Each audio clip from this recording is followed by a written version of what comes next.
गेल्या काही वर्षात उत्तराखंडमध्ये ढगफुटीच्या घटनांचं प्रमाण वाढलेलं आहे। जून आणि जुलै महिन्यामध्ये ढगफुटीचं प्रमाण वाढतं।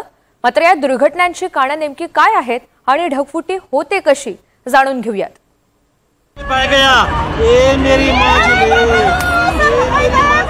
उत्तराखंडमध्ये सतत ढगफुटी का होते?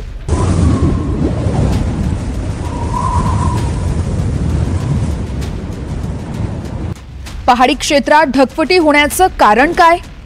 This was due to a cloud burst triggered by heavy rains and flash floods in the Kulu district of Himachal Pradesh. ढगफुटीच्या घटनांपासून संरक्षण कसं करायचं?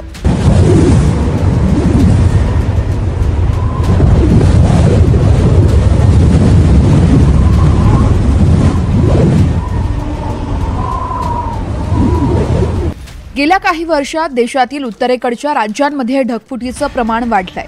उत्तराखंड, हिमाचल यासोबतच जम्मू काश्मीर, लडाख, अरुणाचल प्रदेश आणि सिक्कीम या राज्यांमध्ये सतत ढगफुटी आणि भूस्खलनाच्या घटना घडतच असतात।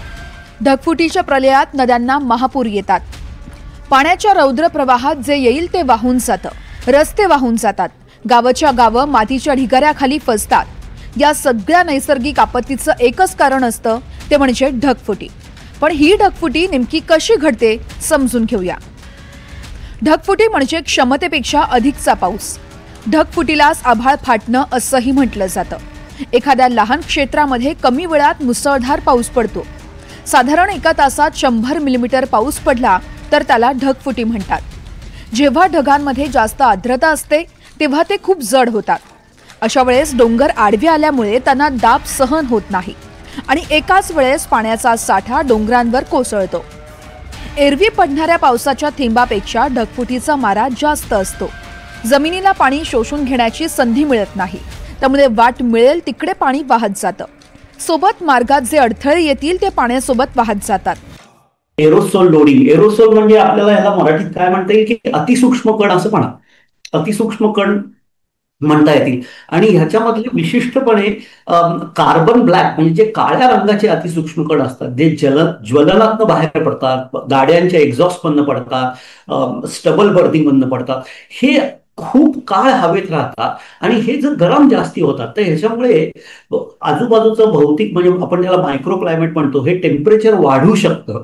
आणि जर टेम्परेचर वाढलं तर कंडेन्सेशन टेम्परेचर मिळत नाही, म्हणजे ही बाष्पीभवन जे आहे हे गार होऊन त्याचा पाऊस पर्जन्यवृष्टी होण्याचं टेम्परेचर मिळत नाही। आणि जेव्हा रात्री किंवा पहाटे टेम्परेचर मिळतं तेव्हा एक रकमी तो ढगफुटी आपण ज्याला म्हणतो किंवा अतिवृष्टी ज्याला म्हणतो असं होतं।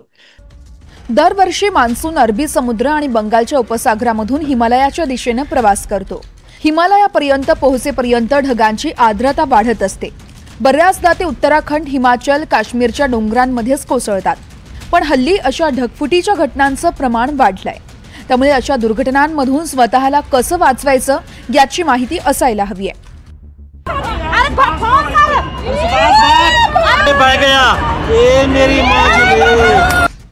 आणि हे केवळ अतिवृष्टी जी होतीये त्याच्यामुळे, म्हणजे एका बाजूला आपल्याला जागतिक तापमान वाढतोय आणि दुसऱ्या बाजूला याच्यामुळे पर्जन्यवृष्टी वाढतीये। पण पर्जन्यवृष्टी नुसती 3 महिन्यात नाही वाढत आहे, ही आपल्याला काही तासात वाढतीये आणि हे धोकादायक आहे।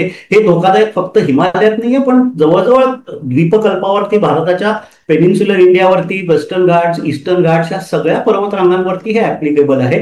त्यामुळे तिकडे आपल्याला म्हणजे तिकडे वेगळा आपण हा धोका वाढतो आहे ही जाणीव ठेवूनच तिकडे आपण नियोजन करायला हवं। गेल्या काही वर्षात भारताच्या उत्तरेकडील राज्यांमध्ये ढगफुटीच्या घटना वाढतायत। स्थानिक प्रशासनाकडून देखील नागरिकांना सुरक्षित ठिकाणी घरं बांधण्याची सूचना दिली जाते। दुर्घटनांचं वाढतं प्रमाण लक्षात घेता वेळीच बदल घडणं आवश्यक आहे, तरच अशा दुर्घटनांमध्ये जीवित किंवा वित्तहानी टाळता येऊ शकते। Bureau report, NDTV Marathi.